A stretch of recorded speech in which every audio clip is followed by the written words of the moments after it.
Hello, everyone, and welcome once again to the Fisherman's Post Saltwater Podcast series. This episode is titled MONKALUR Offshore Trolling Lures. We're going to be featuring Jody Monk of MONKALUR, and he'll be covering such areas as the origination of the MONKALUR, target species for this offshore trolling lure, simple rigging and techniques, and then we're going to talk about when and where in the spread to deploy. My name is Gary Hurley of Fisherman's Post.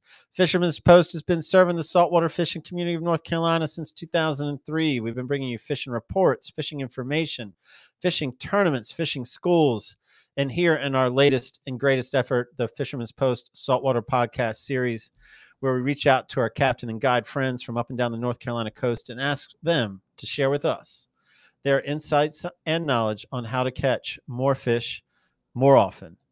In this endeavor, in this pursuit, this podcast pursuit, I am joined every episode with my podcast partner, Billy Thorpe of Thorpe Creative. Billy, I hope you're ready. We got another one to do tonight. We're looking at MONKALUR Offshore Trolling Lures. Yeah, man, I'm excited. Always, I don't know that much about offshore fishing, but always looking to learn, and I'm sure there's others just like me. And who knows, this might spark off somebody's, new addiction to a different style of fishing. So I'm pretty excited to learn more about MONKALUR and what they got going on. Hey, don't tell everybody, but I don't know that much about offshore fishing, but that's just between you and me. I'm pretty good at faking it, though. Gary knows how to go. So what time do I need to be at the dock? Oh, man. Yeah. Hey, you got a freezer on that big boat? I want to bring some ice cream sandwiches. You bagging the bologna or me? Which one? Oh, man, too much fun. Well, Gary, I'll go ahead and get us kicked off here talking about some sponsors. We really appreciate our sponsors here. And Bland Landscaping Company has come on strong this year with us, so we really appreciate them. And they are looking for some quality men and women to come work for their company. You can go to blandlandscapingco.com/careers and see what kind of careers they have. And they're a really nice, well-put-together company. Reached out to us, and they're looking for the people who are passionate about the outdoors, passionate about being with their family and friends and going to work early, getting off early. So a really career move, and I went and checked out all their benefits, and they got a lot of them. So if you're looking for a career, this is a good place to start. Yeah, man, I like their formula. Go to work early and get off early. Then you got plenty of time left in the day to play. I mean, that definitely would work for me. And that's not even talking about their approach of not a job, but a career. So I hope we're helpful in getting the right people matched together with Bland Landscaping. Exactly. Yep. And when you go work for them, you can save up the money that they pay you, and you can go to Marine Warehouse Center and buy a boat. And I get a quick message from them. I'll be right back. At Marine Warehouse, we have everything. We have new boats, we have parts, we have accessories, new trailers, we have a complete service department with highly trained technicians. Anything you need to get out on the water, we have it.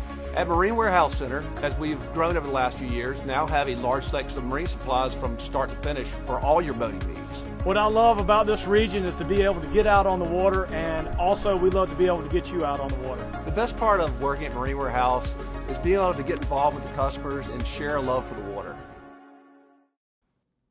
All right, Gary, there you go, man. Good looking boats, good looking dudes. Now's the time, man. The season is practically here. Now's the time to get a relationship with Marine Warehouse Center. Again, whether it's sales, service, or parts, man, you would be a smart move to create a relationship like I have with Marine Warehouse Center. Yeah, man. Great company, and they're here in Wilmington area. They are in the Charleston area, and then also they ship worldwide. So if you see something on their website or call and looking for something in particular, they can probably help you out. And they're well connected. So if they can't, they'll get you somebody that can help you. So they'll get you someone that can help you out. That's you need a good joke. I don't know if they can help you. They're just going to transfer you to Terrell, and good joke. I don't know about the good joke part. You're kind to them. I'm not. But if you're ready, I've got Terrell's latest. I'm excited. I'm excited to hear it. All right. Again, Terrell's joke, not mine. Did you hear about the boater who ate alphabet soup? No. He found the 7 C's. Okay, that's pretty funny. I mean, not the funniest I've heard from Terrell, but pretty good. It's getting better. It's getting better. Watch out, Kevin Hart. Terrell's coming for you. You better watch out. Yeah, let's get those two together. Oh man, yeah, I'm gonna get them together and I'm gonna go, hey, you guys want to see a fish picture? And they're gonna go, yeah, let's see one. So Gary, got one for you. I got Brent West with a gaffer mahi caught offshore of Atlantic Beach.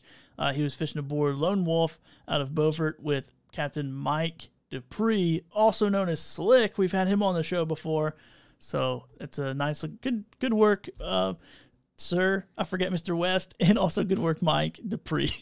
And you guys should go check out one of Mike's episodes. He's been on a couple times, so good fisherman, good captain, and that's a great looking fish.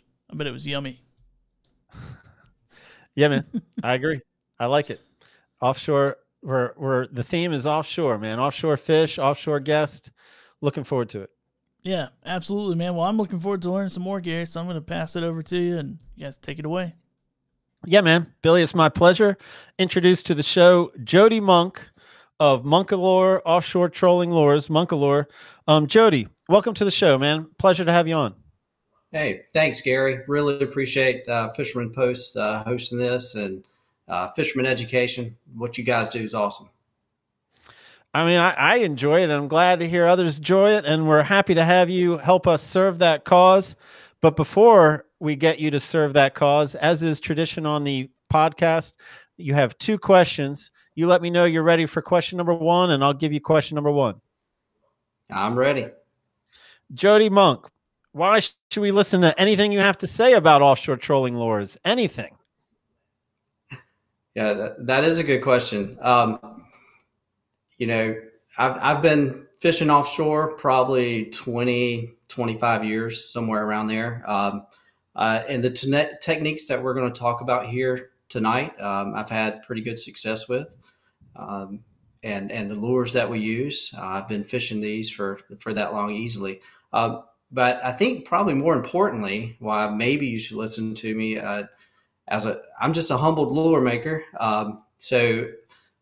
But I've had our company's had a lot of feedback from, all of our not all of our clients, but a lot of our clients. And, a large majority of those customers that fish our products are professionals in this industry.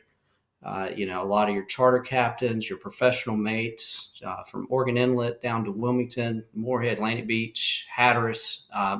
And a lot of those folks use our product and the techniques that we're going to be talking about here in this podcast, really to help as a tool to help, the success of their own business. And so that kind of speaks for itself.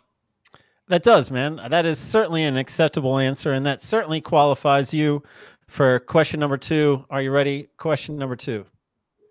Go for it. So MONKALUR is trademark, correct? It is. All right. So I have a trademark question for you. I'm going to give you a list of 4 items. I would like you to tell me which of the 4 items is trademarked. The phrase, "It's on like Donkey Kong." The phrase, "That's hot."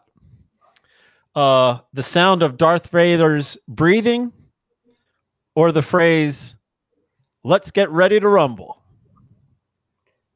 I'm going to go with "Let's get ready to rumble." Well, Jody, I set you up for success because actually all 4 of those are trademarked. Every one I gave you. "That's hot," Paris Hilton. "It's on like Donkey Kong," Nintendo. Lucasfilm, the sound of Darth Vader's breathing. And then "Let's get ready to rumble," Michael Buffer. So you seem like a nice guy. I wanted to give you a question you couldn't get wrong unless you just chose not to answer it.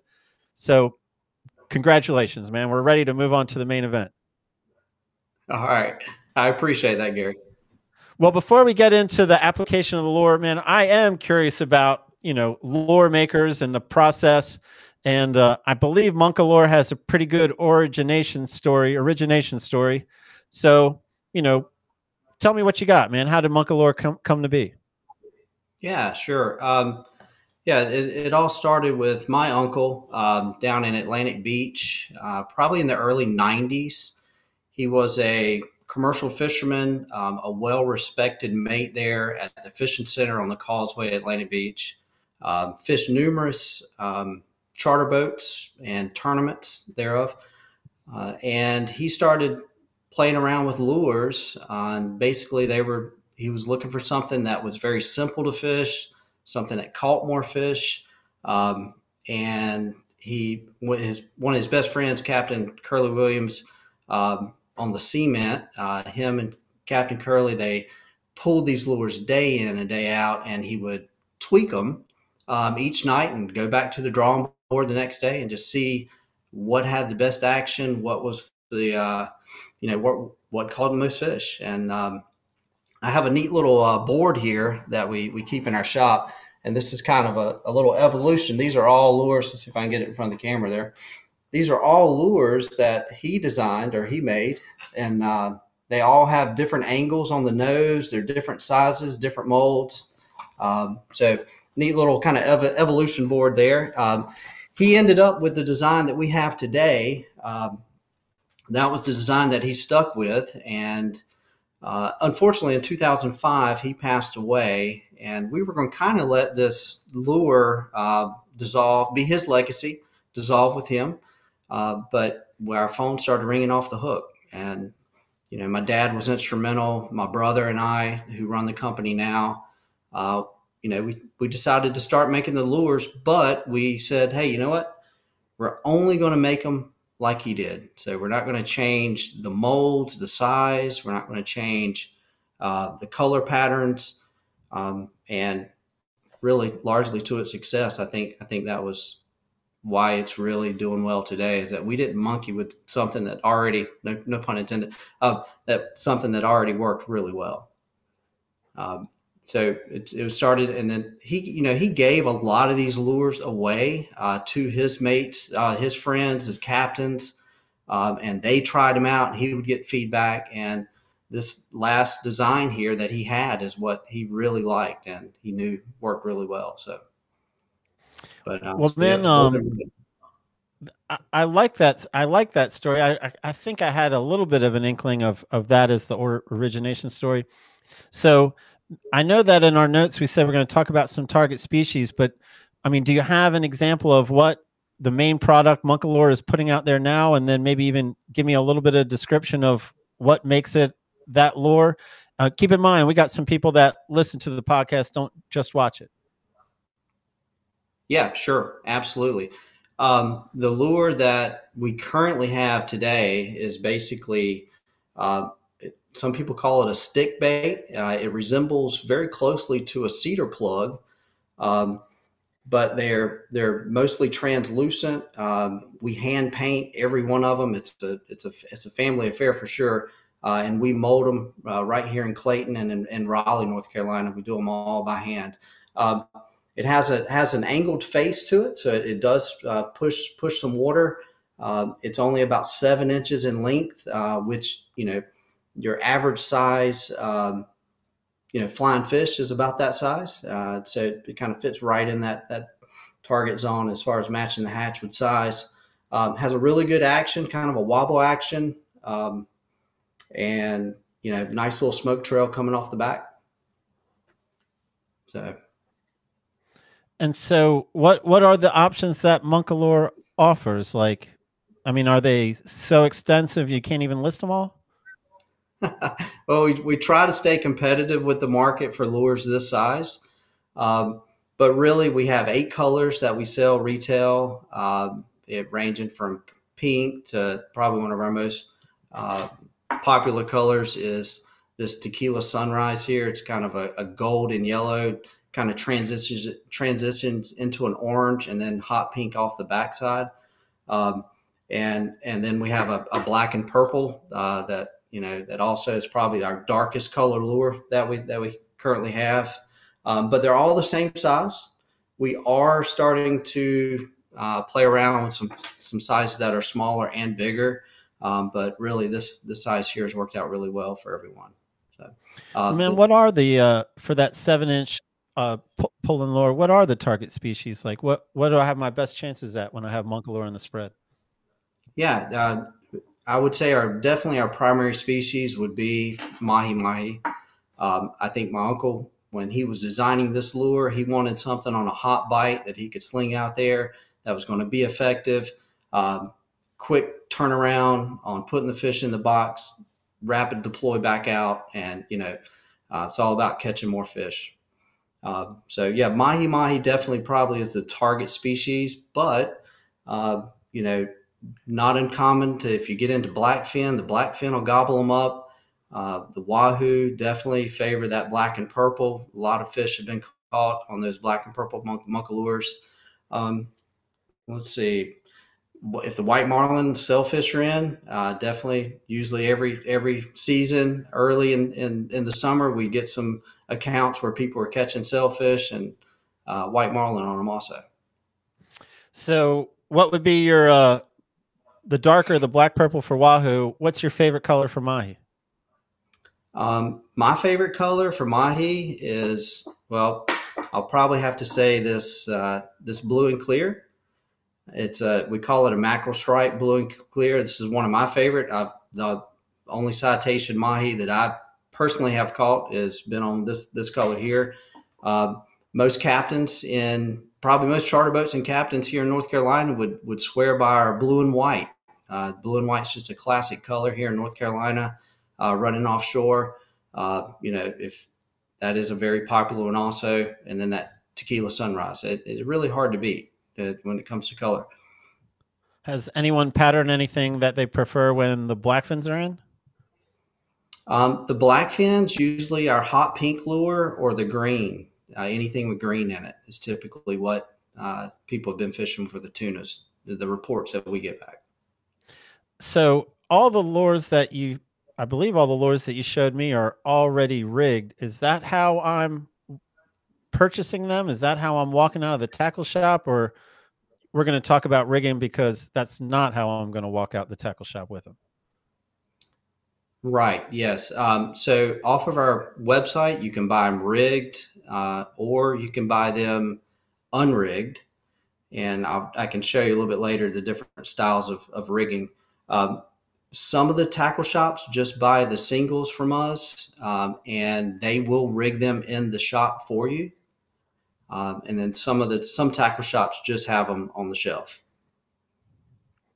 Well, man, what are we going to, I have in my notes that after target species, we're talking about simple rigging and techniques. I mean, are we talking rigging first? Are we talking techniques first? How do you see this next chapter going?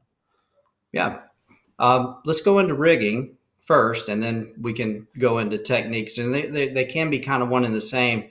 Maybe when we roll into techniques, it's more when, where, and the spread, and how speed. All right.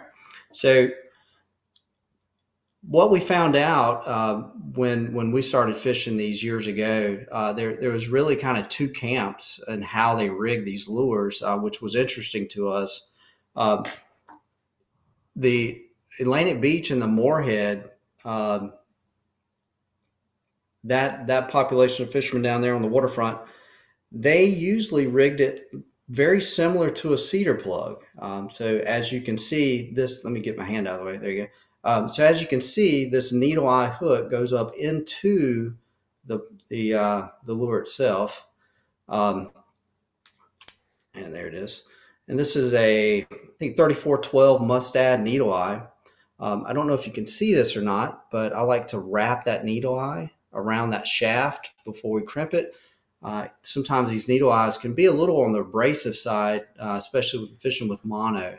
But that is a very popular way to fish this lure. We're typically fishing, if you buy them from us, we rig them on a 100-pound mono. The 100-pound mono really allows this lure to produce the action that it was designed to. If you go on a charter boat or something, you'll probably see it rigged with a lot higher than that, and that's fine too. And I've rigged them on 50 before, and they do just fine. So, but typically we rig them with 100 mono, with the needle eye hook is one option that you have. And then, we started fishing out of Hatteras years ago, and we saw that the Hatteras crowd, they were fishing more with a circle hook, not a circle hook, but just a J hook, crimped on the bottom, and just where it kind of dangles in the back. And this hook here is just a 7/0. It's a dink hook. It's a 9174 Mustad hook. Very, very common hook in the offshore world, especially with natural baits. So that is the two kind of different camps. And then some guys, if they pull them with the hook dangling in the back, it's very important if you make your loop, and I'll see if I can get this where you can see it. So if you make your loop where this hook can really, it's not bound, it really can dangle and move back and forth. That helps. And then you can see this little tri-bead right before the crimp, which keeps that hook. So it keeps that hook more back in the skirt there. A lot of people think that's really good for the short strikes. So keeping that hook more close to the tail of the lure there. And it is important to use a tri-bead on these, because if you use a round bead, it actually plugs up the hole in the back of the lure and it'll take away your bubble trail. So if you do rig it with a bead, try and find the tri-beads. Hey, I got a couple of follow-up questions. Sure. So, I mean, what would the Atlantic Moorhead crowd say is the advantage to having the hook up in the lure, similar to a cedar plug? And then what would the Hatters crowd would say is the advantage to not having it in the lure, but having it back, in the skirt? Yeah, I think having it back in the skirt is better for your short strikes. So if that fish comes in a little on the late side, the Atlantic Beach Moorhead crowd, or anybody that runs it like a cedar plug, it's a bigger hook. Typically, it's a 9/0 or 9/0 hook. With the smaller hooks, we're using 7s, so it is a little bigger hook. And maybe the premise is that fish coming in forward with that bigger hook, like that. Okay, man. I just wondered what they would say, why it works for them. And that's the answer. Yeah, that's what I was looking for. Thanks. What's next? I didn't mean to throw you off rhythm, but I was just wondering what people would say. Yeah, no, great question. Great question. And, depending on the fisherman, everybody probably has a different answers, to that. But another way of rigging it is with wire. And this is a way you can order off our website. Reasons you would rig for wire, if the Wahoo are in the area, it's just number 9 piano wire, simple haywire twist on either. And we're still using that 3412 needle eye that goes up into the lure. Very effective way to catch wahoo. A lot of guys put it on a planer, throw it down on a number 4, number 6 planer, and very effective way of catching wahoo. Man, I follow everything. I mean, I think that's easy enough, especially the detail about the tri-bead, giving me some options. And I mean, I think this is just the natural segue into, all right, man, now I've got some different ways to rig my MONKALUR. How do you suggest I incorporate it into my spread? Yeah, absolutely. It's a lot of people fish dink baits and naturals for my end. It is hard to beat. That is really the way to go.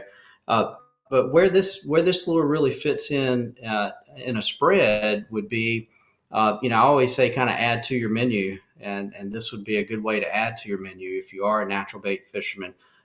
And a lot of fishing dink baits, they put them right on those flats, right out the back of the boats in the wash.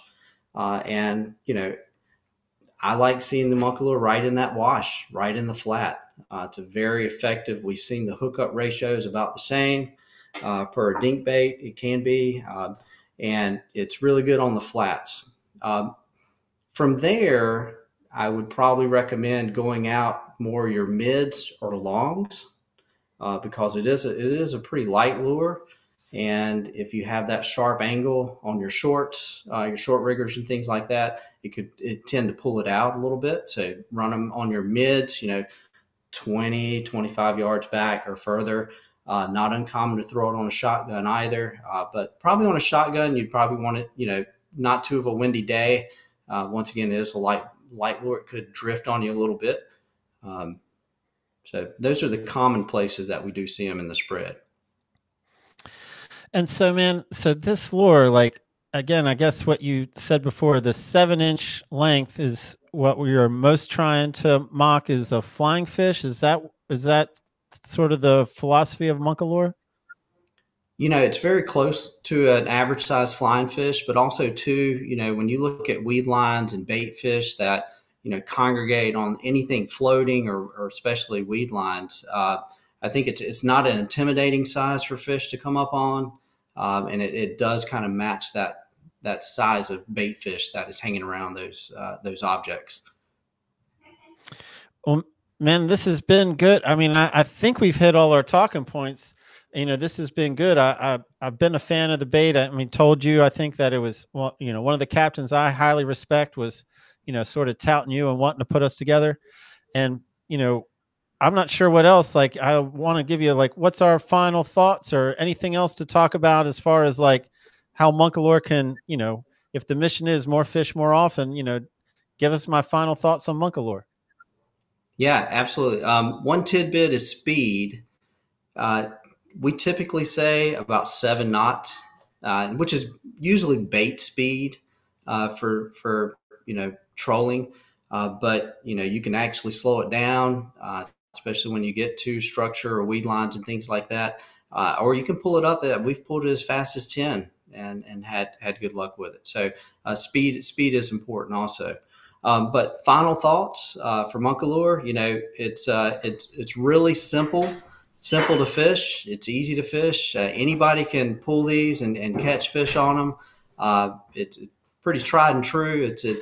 It's a well-used lure here in North Carolina, and we're, like I said in the beginning, we're very humbled and proud of that aspect. But yeah, it's fun to fish too, and so. But that's and if I slow down my troll, is that bait going to sink pretty quickly in the water column, or does it stay buoyant? Like, what's the action I can expect if I do slow it down from 7? Yeah, sure. At 6, 7 knots, something like that, it's subsurface. It's popping about every 5 seconds, grabbing air, giving a nice little zigzag motion. When you start slowing it down, it's still pretty light, so it's going to still stay up and still give you a nice action up top. So it's not a very heavy lure at all. And if someone wanted to order, I mean, just to sort of recap what you've already touched on, this is a product that we're looking at online direct from you, but you also have them in retailers along the coast? Typically, we're just targeting right now in North Carolina. So that's where mainly our bait shops are here in North Carolina. And so we're trying to get coverage here on the coast. All right. Last question. The last fish you caught on a MONKALUR?